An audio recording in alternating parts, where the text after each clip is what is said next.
What's up, guys? Welcome back to the channel. So, crazy thing just happened. No sooner than I recorded another video speaking on Fantastic Four, I just see that we get first look footage of the most recent Fantastic Four that's coming out this month on the 25th.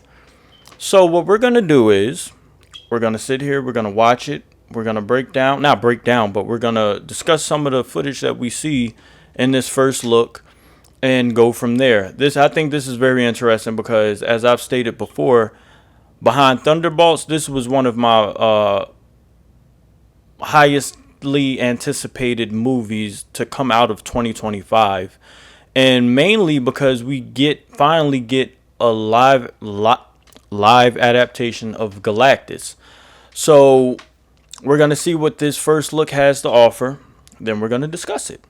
But if you do like what I say and how I go about it, please make sure you like, comment, and subscribe. And that shit, go ahead and subscribe. It's that button right there.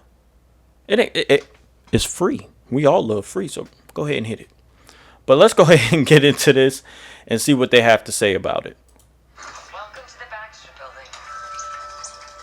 Alien life was always a foregone conclusion. We interrupt your regularly scheduled programming to bring you a special look at Marvel Studios' The Fantastic Four. First Steps. I've been a huge fan of Fantastic Four since the beginning. I was a kid reading these comics, so the chance to help bring them to life was too hard to pass up. And now, for the first time ever at Marvel Studios, we can make a Fantastic Four movie. We're gonna build this retro future world. Build real sets, real locations. Reed's lab and the Baxter Building, this incredible Times Square backlot set.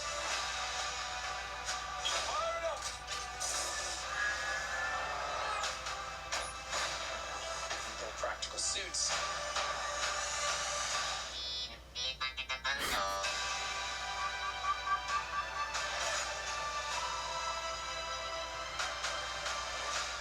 Your family. Just seeing the four of them together is going to be worth the price of admission.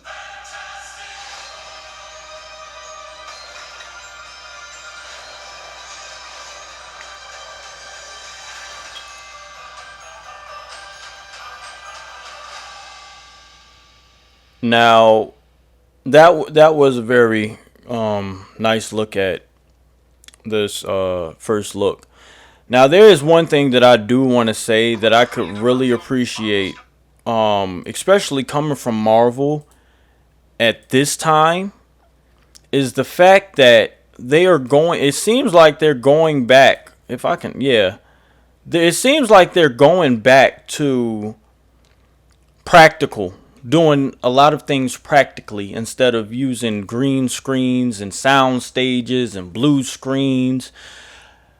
And you can really see it in the quality of their work when you watch these movies, because the cinematography, the lighting, everything looks a lot more natural. Especially when you have movies like Avengers Endgame and Avengers Infinity War, very CGI, very special effects heavy movies. There's a certain disconnect because we know a lot of what we're seeing isn't real. And of course, we know the Fantastic Four and the world that they're building isn't real. But the fact that, look at this, the fact that This retro future world. they're actually building these sets, and you actually see that these sets were created for what is to be Fantastic Four, and these people are actually interacting with these sets.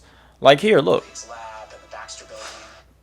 I think makes all the difference, because this is an actual set. This isn't something that is on a sound stage and he has to, or sound stage with green screen and he has to, he's just air writing it. This is something that he's actually coming in contact with. He's actually standing in. The light is bouncing off of certain surfaces. That's one thing that I can really appreciate as far as what Marvel is starting to go back to, and hopefully they keep it up, because these movies in quality, the story's debatable, but in quality visually it looks so much better than what we've gotten in the past. so much better, right? These are actual sets. These are, you know, it's good to see, because I'm more of a practical guy myself. Of course, special effects is very useful in a lot of things, and sometimes when you mix special effects and practical effects, it looks amazing too. But the fact that they're doing a lot of this on practical sets, of course, Galactus is going to be CGI, and Silver Surfer at certain points is going to be CGI, them using their powers and abilities of CGI. But when you see stuff like this, it interacts with it a lot more naturalistically. And even with Galactus walking around at the end of the first trailer we got, that was a practical set. It was minis, and someone was actually walking on the set, and they tweaked it with special effects. So that's one thing that I can really appreciate. You can see that they're trying to go back to what made them great. Robert Downey Jr.'s Iron Man suit in the first Iron Man was practical mixed with CGI. That's why it looked so good. You know what I mean? And those are still things that we're talking about to this day, about the quality of the movies and how you've seen the quality drop. And now you're starting to slowly see it go back up, because I think they're finally starting to listen to what people are saying. You have a lot of money invested in these films, but they look like crap. You're spending all of this money on special effects and all of this, but they look like crap. People, especially older people, don't care about the special effects anymore. We want great storytelling and great cinematography. So I think that's pretty cool. They got the Fantastic Four car. That's practical. That's practical. They actually built that. They're actually driving it. You know, a lot of the explosions you're gonna get amazing lighting from.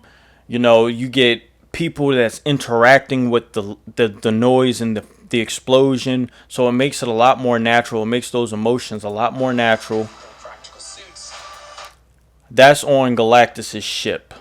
This is where I believe this is. This is on Galactus's ship. When in the last trailer you saw Silver Surfer leading them to his ship.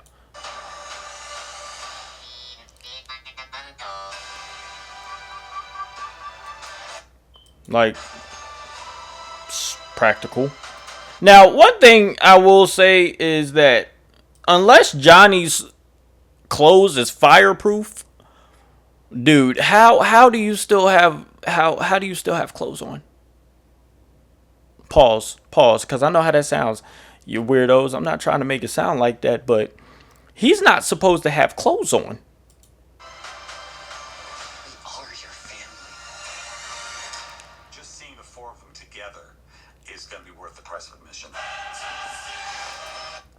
Like, all of this looks really good visually. Even I forgot this Silver Surfer's name, but even the Silver Surfer coming up out of the lava, that all looks good. You know what I mean? So I'm looking forward to this. I'm very excited about this Fantastic Four. I can't wait, honestly. Like, you know, like the original Fantastic Four, now the older movies are cult classics, I would have to say, because I do know a lot of people that will go back and watch those just for the hell of it. You know, I'm not saying they're good, you know, but you could see at least in the visuals that the passion that went behind making them. The suits looked great. You know, the powers at the time looked great. It does seem like Sue Storm in this one is more of a focal point than in the originals. She seems more like a leader in this one than in the originals. She seems more like a spokesperson in this one more than in the originals. And I saw a lot of people debating that you never saw in the comic books that Reed Richards was the leader. You did. Shut the hell up. Shut up. Just shut up. Be quiet. You trying to get free tickets. Shut up. Reed Richards, and I've said this in another one of my videos, Reed Richards and Sue Storm have always really been, it was Reed Richards and then Sue Storm, but Reed Richards has always really led the fray of the Fantastic Four. Now, I will admit it was more of a family, you know, oriented role They all had to say so. They all, but Reed Richards was the one that really led the fray of the Fantastic Four. So for all of you now that you're coming out and going on Twitter and going on Reddit and saying all this shit that makes zero sense, just shut the fuck up. But this, I can't wait. What I'm looking forward to is Galactus, seeing Galactus using the power cosmic, seeing his ship. If I hope they give us a little backstory of this Galactus. Seeing how he went from a scientist to this old being, older than time, basically. Because I think he came from like the third iteration of the multiverse or something like that, which is insane. He survived his home world being destroyed and all of this. And I'm hearing that his pursuit of Franklin Richards in this is so he can absorb his powers to kickstart his universe, which I hope they don't nerf him. I really hope, because they Marvel and DC both have powers with nerfing some of their most powerful characters. No one wants them nerfed, okay? You showed us the Celestials creating universes in their hands. Mind you, if you've watched the Eternals, Franklin Richards did that in his bedroom. In his bedroom. Created an entire universe in his bedroom. That is an Omega level mutant. Franklin Richards is an Omega level mutant, which I think is the highest level that you can get. Okay? If I had the power to create an entire universe, y'all got lucky with Thanos. He wiped out half. I'm wiping out about 75-85% and starting again. Like, that's just ridiculous. But if you like this discussion reaction, please make sure you like, comment, and subscribe. Let me know in the comment section what you want to see me discussing and look at next. I'm thinking about doing a lot of TLC reactions, like that channel with my 1,000 pound, like that shit. Okay, so let me know in the comment section what you want me to react to and discuss. I gotta see if the last video I did even uploaded or saved to my camera, because I don't think it did. I was speaking about Galactus's cosmic powers and all of that, and what his abilities is going to be in the new Fantastic Four, but for some reason when I look back it didn't save it, so I have to see. But if it doesn't, this video will be going up. And I appreciate you guys. I hope you guys have a wonderful day. Please like, comment, and subscribe. Share with your friends and family. Let me know in the comment section what you want to see me react to. You all know that I had to make sure my microphone was on, but you all know the routine. I'll drink to that. I hope you guys have an amazing day. Where I'm at is storming like crazy, so y'all be safe out there.